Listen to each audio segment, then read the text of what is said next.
Hey students, study with Archana Sharma channel में आपका स्वागत है। हम बात कर रहे थे भारत के प्रधानमंत्री अब तक की सरकारें और उसमें हम बात कर रहे थे लोकसभा चुनाव की। हम 2 भाग इस टॉपिक पे बना चुके हैं, आज 3rd पार्ट है।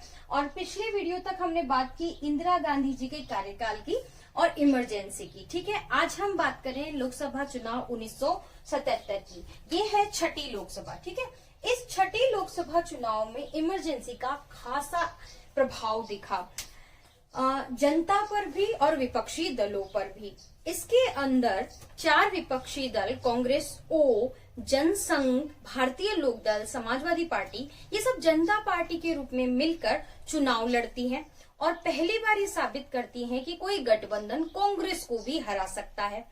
चुनाव में वही हुआ।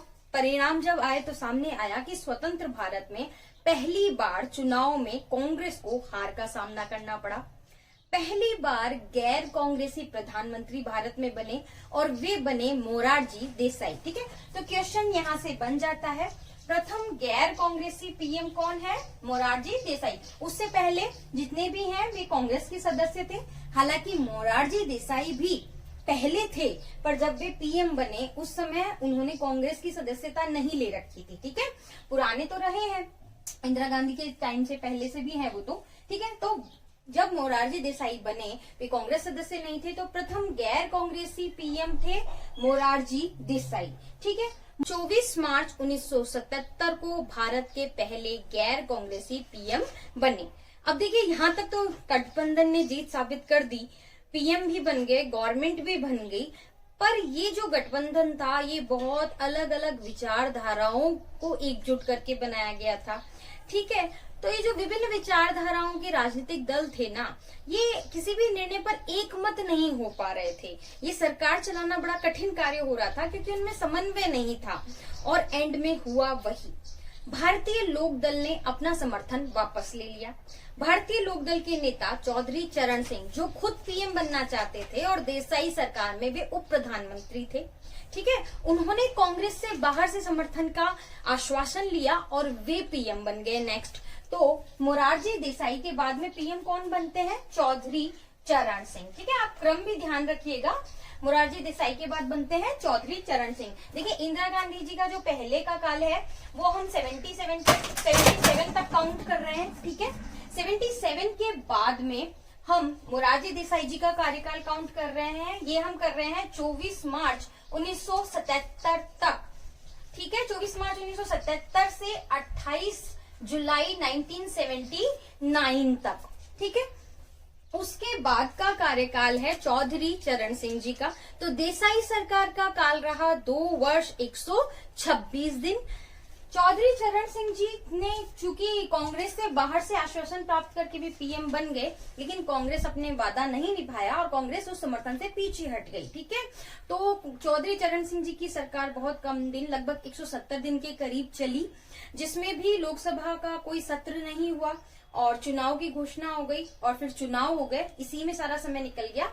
इसलिए इन पे एक प्रश्न भी बनता है कि ऐसा कौन सा पीएम है जो कभी संसद नहीं गए या लोकसभा में नहीं गए? तो वे होंगे चौधरी चरण सिंह जी। ठीक है, तो चौधरी चरण सिंह जी का कार्यकाल हम मानेंगे 14 जनवरी 1980 तक। ठीक है, 14 जनवरी 1980 तक चौधरी चरण सिंह जी का कार्यकाल की एक बात है। हाँ, उनको जन्म दिवस 23 दिसंबर को आता है और उसे किसान दिवस के रूप में भी मनाते हैं।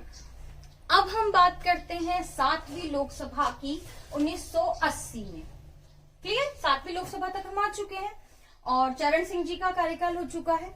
7वीं लोकसभा में फिर से कांग्रेस सत्ता में आई, फिर से इंदिरा गांधी जी पीएम बनी। तो इस बार जो पीएम की संख्या हम काउंट करेंगे वो व्यक्ति तो पहले भी गिनती में आ ही चुकी है ना। ठीक है, अब इंदिरा गांधी जी का कार्यकाल शुरू होता है और ये शुरू होता है 1980 से, 7वीं लोकसभा से।